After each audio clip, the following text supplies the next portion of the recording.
दोस्तों, बहुजन महापुरुष जब जब समाज कल्याण करने के लिए आगे कदम बढ़ाने का काम किया है, तब तब घनघोर जातिवादियों के द्वारा तमाम बहुजन महापुरुषों के ऊपर ओछी टिप्पणी करने का काम किया गया। तरह तरह के व्यंग कसने का काम किया गया और इसका शिकार दोस्तों बाबा साहब भीमराव अम्बेडकर हुए। बाबा साहब भीमराव अम्बेडकर के बाद मान्यवर कांशीराम साहब हुए।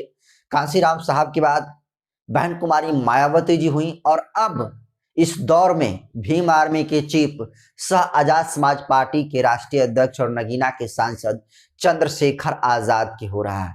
आपको बता दूं कि देखिए, चंद्रशेखर आजाद दिल्ली में जो विधानसभा के चुनाव हो रहे हैं, उन चुनाव में चंद्रशेखर आजाद कुल 7 सीटों पर प्रत्याशी उतारने का काम किया है।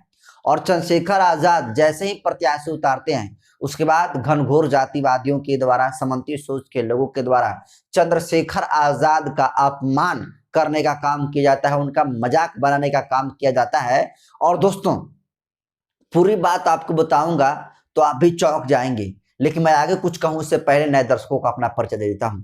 नमस्कार, मैं नरेंद्र बसंत हूं और आप जनतंत्र खबर देख रहे हैं। देखिए, सबको पता है कि देश के राजधानी दिल्ली में विधानसभा के चुनाव की तैयारियां जोरों शोरों पर हैं। तमाम पार्टियां, चाहे बीजेपी हो, कांग्रेस हो, समाजवादी पार्टी हो, आम आदमी पार्टी हो, तमाम पार्टियां दमखम के साथ मैदान में उतरी हुई हैं और एक से एक जो है घोषणा पत्र लोगों के बीच में जा रही है। और इधर बीच तमाम पार्टियों के बीच में चंद्रशेखर आजाद ने जिस तरीके से प्रत्याशी उतारने का काम किया है दोस्तों, तमाम पहले से स्थापित पार्टियों को टेंशन बढ़ाने का काम चंद्रशेखर आजाद ने कर दिया है। आपको बता दूं कि देखिए, दिल्ली विधानसभा में कुल 70 सीटें हैं और उन 70 सीटों में 12 कुल रिजर्व सीट हैं और उन 12 रिजर्व सीटों में 7 ऐसी सीटें हैं जिन सीटों पर चंद्रशेखर आजाद प्रत्याशी उतारने का काम किए हैं। और आपको बता दूं कि देखिए, वो कौन कौन सी सीटें हैं जिन 7 सीटों पर चंद्रशेखर आजाद प्रत्याशी उतारे हैं, उन प्रत्याशियों का क्या नाम है, उस विधानसभा सीट का क्या नाम है, उसको बताऊं। लेकिन उससे पहले आपको बता दूं कि देखिए, दिल्ली जो विधानसभा के चुनाव होने वाले हैं, वोटिंग 5 फरवरी को होगी और जो रिजल्ट है वो 8 फरवरी को आएगा। लेकिन चंद्रशेखर आजाद जो 7 प्रत्याशी उतारने का काम किए हैं, आप पहले देखिए विधानसभा है, त्रिलोकपुरी विधानसभा सीट से आजाद समाज पार्टी के प्रत्याशी हैं बीकी पर्चा जी। नंबर दूसरा, गोकुलपुरी विधानसभा से एसपी के प्रत्याशी हैं अरविंद कुमार जी। नंबर तीसरा, किराड़ी विधानसभा सीट से एएसपी के प्रत्याशी हैं मलिक नवाज अहमद। नंबर 4, कोंडली विधानसभा से सिद्धार्थ प्रिय अशोक जी प्रत्याशी बनाए गए हैं आजाद समाज पार्टी के, और कोंडली में हाल ही में आकाश आनंद ने बड़ा रैली किया है। नंबर 5, सीमापुरी अनिल कुमार जी यहाँ के आजाद समाज पार्टी के प्रत्याशी हैं। नंबर 6, राजेंद्र नगर इस विधानसभा सीट से प्रवीण कुमार आजाद समाज पार्टी के प्रत्याशी हैं।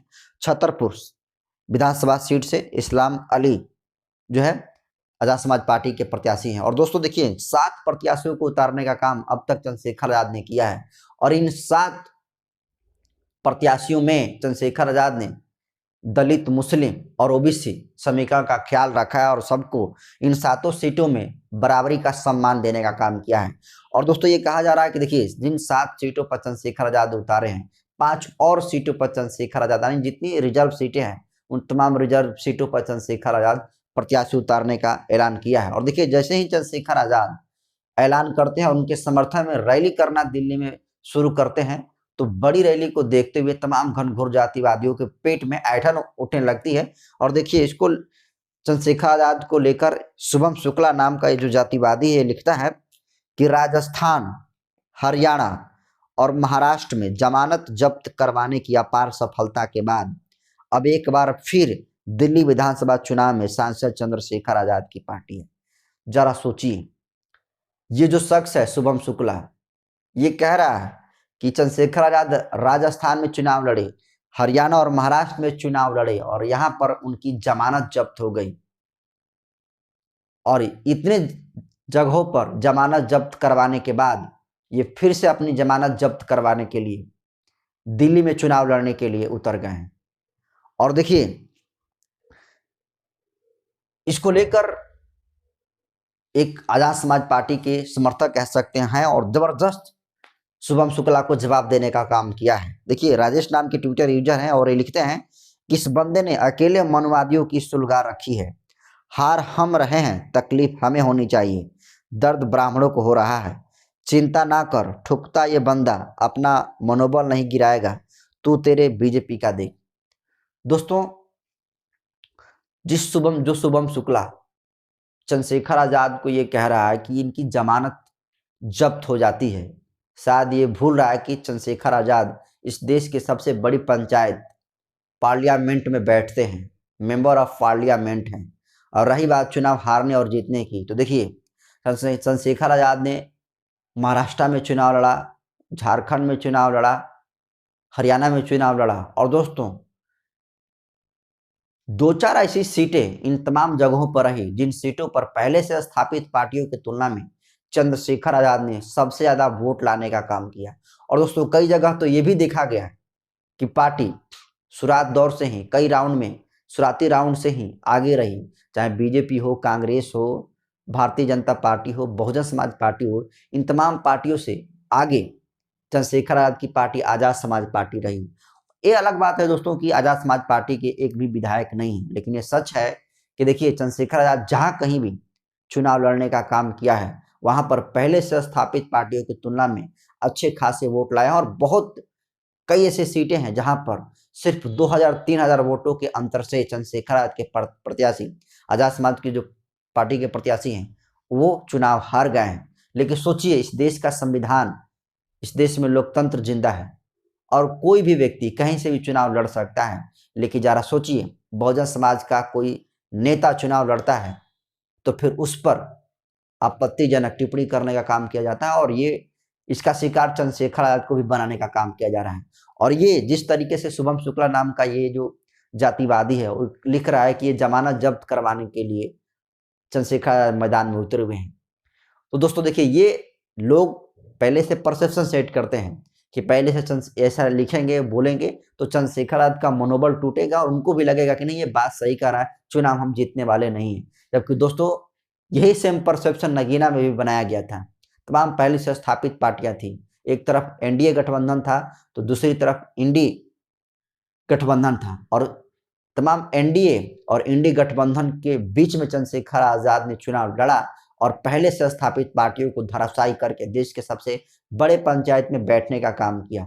और दोस्तों यही समीकरण के तर्ज पर चंद्रशेखर आजाद चाहे उत्तर प्रदेश हो, बिहार हो, झारखंड हो, महाराष्ट्र हो, हरियाणा हो, हर जगह चुनाव लड़ने का काम करते हैं और बहुत कम मार्जिन वोटों से चंद्रशेखर आजाद की पार्टी, आजाद समाज पार्टी के जो प्रत्याशी हैं उनकी हार हो जाती है।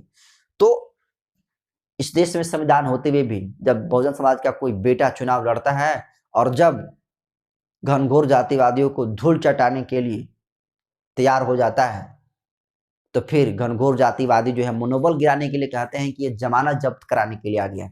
जरा सोचिए, इस देश में जितने सारे फॉरवर्ड पार्टियां हैं, तमाम पार्टियां चुनाव लड़ती हैं, लेकिन कभी भी बहुजन समाज का कोई शख्स सवाल उठाने का काम नहीं करता है, क्योंकि सबको पता है कि बाबा साहब भीमराव अम्बेडकर ने जो संविधान लेकर गए हैं उस संविधान में तमाम पार्टियों के तमाम लोगों को ये लोकतांत्रिक अधिकार दिया, ये संवैधानिक अधिकार दिया कि कोई भी व्यक्ति कहीं से भी चुनाव लड़ सकता है। लेकिन सोचिए, चंद्रशेखर आजाद के बारे में इन घनघोर जातिवादियों का ये ख्याल है कि अगर वो चुनाव लड़ रहे हैं तो जमानत जब्त करवाने के लिए चुनाव लड़ रहे हैं, जबकि दोस्तों देश के सबसे बड़े पार्लियामेंट में चंद्रशेखर आजाद बैठते हैं।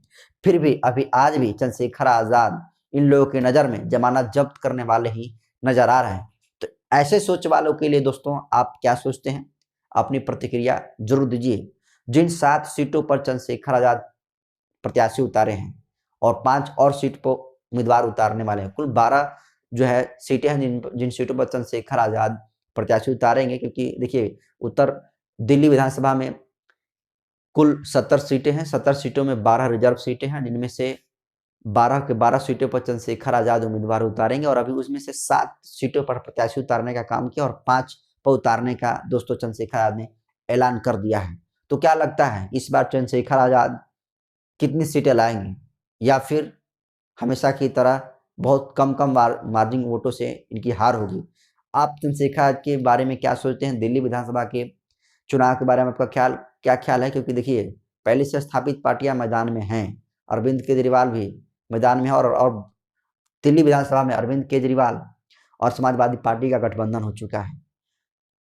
एक तरफ भारतीय जनता पार्टी है, यानी एक तरफ एनडीए है और दूसरी तरफ इंडी है। और क्या लगता है कि चंद्रशेखर आजाद की पार्टी, आजाद समाज पार्टी, किस तरीके से परफॉर्मेंस करेगी? आप क्या अपनी सोच रखते हैं इस तरीके से घनघोर जातिवादियों के बारे में? आपका क्या मत है? अपनी प्रतिक्रिया कमेंट सेक्शन में जरूर दीजिए।